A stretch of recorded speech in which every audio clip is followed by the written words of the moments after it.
Mana surgawi. Porsi ayat bacaan diambil dari Roma pasal 11 ayat 13 sampai 36. Aku berkata kepada kamu, hai bangsa-bangsa bukan Yahudi, justru karena aku adalah rasul untuk bangsa-bangsa bukan Yahudi, aku menganggap hal itu kemuliaan pelayananku, yaitu kalau aku dapat membangkitkan cemburu di dalam hati kaum sebangsaku menurut daging, dan dapat menyelamatkan beberapa orang dari mereka. Sebab jika penolakan mereka berarti perdamaian bagi dunia, dapatkah penerimaan mereka mempunyai arti lain daripada hidup dari antara orang mati? Jikalau roti sulung adalah kudus, maka seluruh adonan juga kudus. Dan jikalau akar adalah kudus, maka cabang-cabang juga kudus. Karena itu apabila beberapa cabang telah dipatahkan, dan kamu sebagai tunas liar telah dicangkokkan di antaranya, dan turut mendapat bagian dalam akar pohon zaitun yang penuh getah, janganlah kamu bermegah terhadap cabang-cabang itu. Jikalau kamu bermegah, ingatlah bahwa bukan kamu yang menopang akar itu, melainkan akar itu yang menopang kamu. Mungkin kamu akan berkata, ada cabang-cabang yang dipatahkan, supaya aku dicangkokkan di antaranya sebagai tunas. Baiklah, mereka dipatahkan karena ketidakpercayaan mereka, dan kamu tegak tercacak karena iman. Janganlah kamu sombong, tetapi takutlah.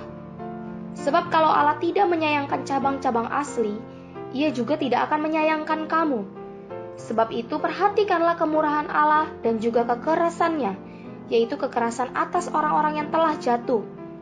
Tetapi atas kamu kemurahannya, yaitu jika kamu tetap dalam kemurahannya. Jika tidak, kamu pun akan dipotong juga. Tetapi mereka pun akan dicangkokkan kembali, jika mereka tidak tetap dalam ketidakpercayaan mereka. Sebab Allah berkuasa untuk mencangkokkan mereka kembali. Sebab jika kamu telah dipotong sebagai cabang dari pohon zaitun liar, dan bertentangan dengan keadaanmu itu kamu telah dicangkokkan pada pohon zaitun sejati. Terlebih lagi mereka ini, yang menurut asal mereka akan dicangkokkan pada pohon zaitun mereka sendiri. Sebab, saudara-saudara, supaya kamu jangan menganggap dirimu pandai, aku mau agar kamu mengetahui rahasia ini. Sebagian dari Israel telah menjadi tegar, sampai jumlah yang penuh dari bangsa-bangsa lain telah masuk. Dengan jalan demikian, seluruh Israel akan diselamatkan, seperti ada tertulis, dari Sion akan datang penebus. Ia akan menyingkirkan segala kefasikan daripada Yakub. Dan inilah perjanjianku dengan mereka. Apabila aku menghapuskan dosa mereka, mengenai Injil, mereka adalah seteru Allah oleh karena kamu. Tetapi mengenai pilihan, mereka adalah kekasih Allah oleh karena nenek moyang. Sebab Allah tidak menyesali kasih karunia dan panggilannya. Sebab sama seperti kamu dahulu tidak taat kepada Allah, tetapi sekarang beroleh kemurahan oleh ketidaktaatan mereka, demikian juga mereka sekarang tidak taat, supaya oleh kemurahan yang telah kamu peroleh, mereka juga akan beroleh kemurahan. Sebab Allah telah mengurung semua orang dalam ketidaktaatan, supaya Ia dapat menunjukkan kemurahannya atas mereka semua. Oh, alangkah dalamnya kekayaan, hikmat, dan pengetahuan Allah. Sungguh tak terselidiki keputusan-keputusannya, dan sungguh tak terselami jalan-jalannya. Sebab siapakah yang mengetahui pikiran Tuhan? Atau siapakah yang pernah menjadi penasihatnya? Atau siapakah yang pernah memberikan sesuatu kepadanya, sehingga ia harus menggantikannya? Sebab segala sesuatu adalah dari Dia, dan oleh Dia, dan kepada Dia. Bagi Dialah kemuliaan sampai selama-lamanya. Saudara-saudari, pagi ini kita membaca Roma pasal 11 ayat 13 sampai 36 yang menyajikan tentang lanjutan orang Israel tersandung, orang bukan Yahudi beroleh selamat. Ayat 13 sampai 22. Israel dipulihkan melalui orang bukan Yahudi menerima belas kasihan. Ayat 23 sampai 32 dan pujian terhadap pemilihan Allah. Ayat 33 sampai 36. Saudara-saudari, ayat 13 dan 14 Paulus mengatakan bahwa ia memegahkan pelayanannya di antara orang bukan Yahudi. Walaupun Paulus memegahkan pelayanannya di antara orang bukan Yahudi, sebenarnya ia membela orang Israel juga. Maksud Paulus adalah orang Israel telah dikesampingkan oleh Allah, bukan ditolak untuk selama-lamanya. Siapa akar pohon zaitun? Siapa pula roti sulung? Jawaban yang tepat ialah Abraham, Ishak, dan Yakub. Roti sulung berbeda dengan adonan. Andai kata Anda mempunyai tepung untuk dijadikan roti, dan Anda terlebih dulu mengambil sebagian darinya, itulah yang dimaksud roti sulung. Dalam Alkitab, roti sulung bukanlah untuk dimakan, melainkan untuk dipersembahkan kepada Allah, lalu diberikan kepada para imam untuk dimakan. Menurut Bilangan pasal 15 ayat 18-21, Allah menyuruh orang Israel setelah mereka memasuki negeri Kanaan, mereka harus mempersembahkan adonan pertama kepada Allah. Adonan itulah yang disebut roti sulung, dan itulah yang disinggung dalam Roma pasal 11 ayat 16. Rasul Paulus memakai roti sulung ini untuk menggambarkan Abraham, Ishak, dan Yakub. Ketiga nenek moyang itu harus dipandang sebagai satu orang, dan pengalaman rohani ketiga orang ini adalah pengalaman satu orang. Ketiga nenek moyang itu hingga sekarang tetap menjadi roti sulung yang dipersembahkan kepada Allah, dan keturunan mereka adalah seluruh adonan. Demikian pula ketiga nenek moyang itu dari dulu sampai sekarang tetap adalah akar pohon zaitun yang Allah tanam, sedang keturunan mereka ialah cabang-cabangnya. Karena itu dalam pembelaannya Paulus mengatakan, kalau roti sulung yang dipersembahkan itu kudus, maka seluruh adonannya pun kudus. Ini berarti bahwa seluruh orang Israel itu kudus. Begitu pula, kalau akar nenek moyang itu kudus, maka cabang-cabangnya, yakni keturunannya pun kudus. Walaupun orang Israel pernah tersandung, namun tidak jatuh. Mereka telah dipotong untuk sementara waktu, tetapi kemudian akan tetap diokulasikan kembali pada pokok yang semula. Kita adalah tanah liat yang dijadikan wadah untuk menampung Kristus. Ini sangat indah. Walau tanah berguna untuk membuat wadah yang dapat menampung Kristus dan memuliakan Allah, tetapi adonan adalah untuk memuaskan Allah, yaitu dipersembahkan sebagai makanan Allah. Tanah liat yang tak berhayat tak dapat memuaskan Allah. Sedang dalam adonan ada unsur-unsur hayat yang dapat memuaskan Allah. Kalau adonan untuk memuaskan Allah, maka akar untuk memuaskan kita. Puji Tuhan, kita, pohon zaitun liar ini, telah diokulasikan di atas pohon zaitun yang ditanam Allah, dan turut menikmati akar yang penuh getah itu. Itulah kenikmatan kita. Allah menikmati adonan, kita menikmati akar. Adonan maupun akar berasal dari hayat tumbuh-tumbuhan, hayat yang memuaskan Allah dan manusia. Gandum dan zaitun adalah untuk kenikmatan dan kepuasan Allah dan manusia. Puji Tuhan. Okulasi adalah suatu perkara hayat. Sebatang cabang pohon liar diokulasikan ke pohon yang baik, agar cabang itu dapat menerima hayat pohon yang baik. Maka bagi kita, orang bukan Yahudi, yang penting bukanlah berganti agama, melainkan menerima hayat dari akar. Dan hayat itu tak lain ialah Kristus. Kita telah diokulasikan, dan bersama Abraham, Ishak, dan Yakub turut menikmati kekayaan hayat Kristus. Puji Tuhan. Mungkin orang bukan Yahudi berkata, ada cabang-cabang yang dipatahkan supaya aku dicangkokkan, diokulasikan sebagai tunas. Paulus menjawabnya, baiklah, mereka dipatahkan karena ketidakpercayaan mereka, dan kamu tegak dalam iman. Janganlah sombong, tetapi takutlah. Sebab kalau Allah tidak menyayangkan cabang-cabang yang asli, Ia juga tidak akan menyayangkan kamu.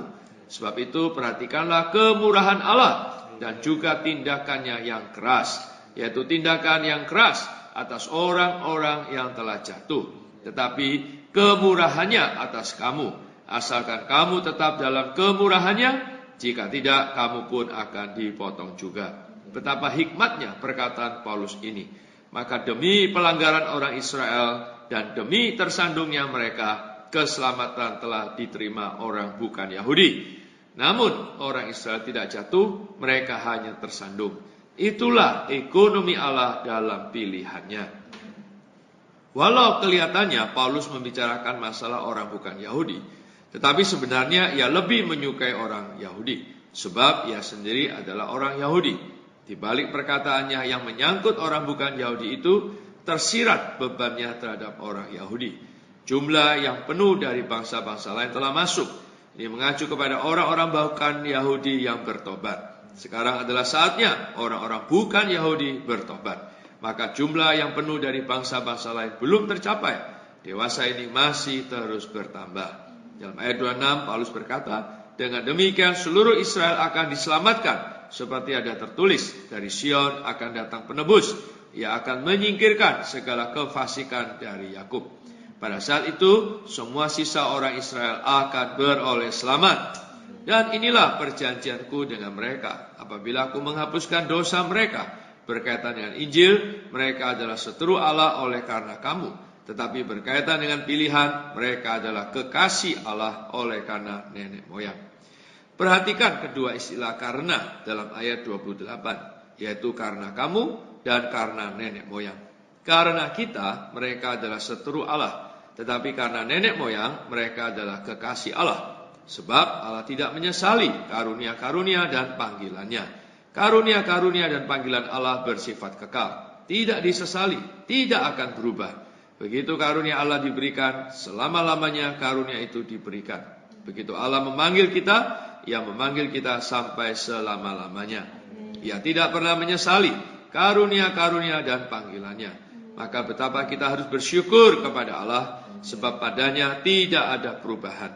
Ketidaktaatan manusia memberikan satu kesempatan bagi belas kasihan Allah. Sedang belas kasihan Allah mendatangkan keselamatan bagi manusia.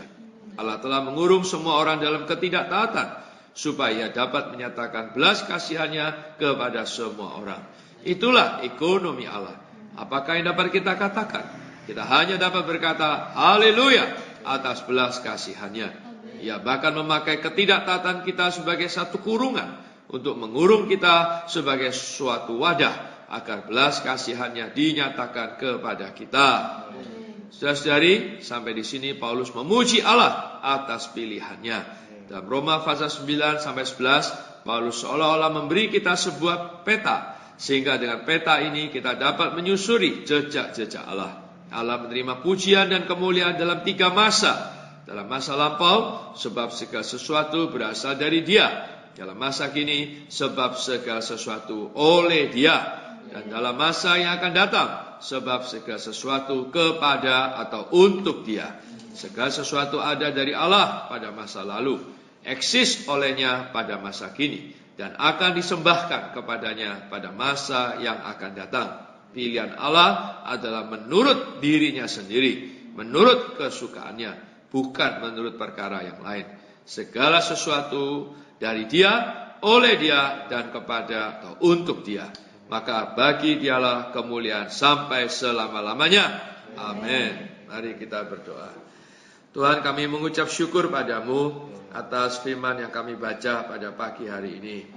Tuhan Yesus, kami adalah akar ataupun cabang dari pohon zaitun yang liar.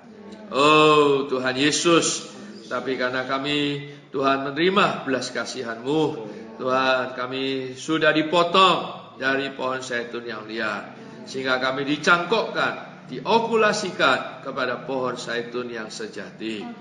Oh Tuhan Yesus, sehingga kami, oh Tuhan, boleh di dalam pohon zaitun yang sejati ini, Tuhan, selalu menerima, oh Tuhan, getah dari akar yang berlimpah, yaitu hayat-Mu sendiri. Oh Tuhan Yesus, Tuhan, kami sungguh perlu terus-menerus menerima belas kasihan-Mu Tuhan, sehingga di dalam okulasi ini, oh melalui kesatuan kami dengan Dikau, kami tidak pernah berhenti menerima suplai hayat-Mu Tuhan, sehingga unsur-unsur dan alamiah kami semakin disingkirkan ya Tuhan, dan digantikan oleh unsur-unsur hayat-Mu Tuhan, oleh diri-Mu sendiri, sehingga demikian kami boleh bertumbuh, oh Tuhan, berkembang dan dipenuhi oleh Dikau sehingga menjadi ekspresi-Mu. Oh Tuhan, melihat ini semua, oh Tuhan, kami hanya bisa memuji Dikau. Oh, memuji Dikau atas kedaulatan-Mu di dalam pemilihan-Mu ya Tuhan. Oh, segala sesuatu adalah dari Dikau. oleh Dikau dan kepada Dikau. Bagi Dikaulah Kau Tuhan kemuliaan sampai selama-lamanya. Syukur padamu Tuhan. Tanpa buah zaitun dikencet, takkan ngalir minyak. Tanpa buah anggur dikilang, takkan jadilah arak. Tanpa narstu jadi raksi, takkan bersemerbak. Jugakah diriku ini Kau bolehkan terluka? Tiap cemeti untung sejati.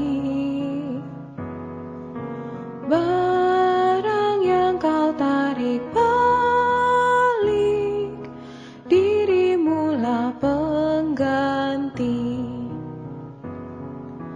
Kau petik dawai hatiku,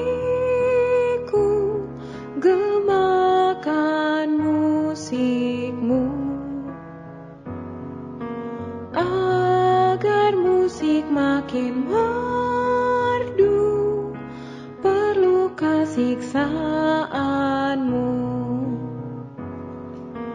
Atau saat ku terjatuh baru kenal kasih-Mu? Korban apa tak ku hitung, asal karib dengan-Mu. Tiap cemeti untung sejati.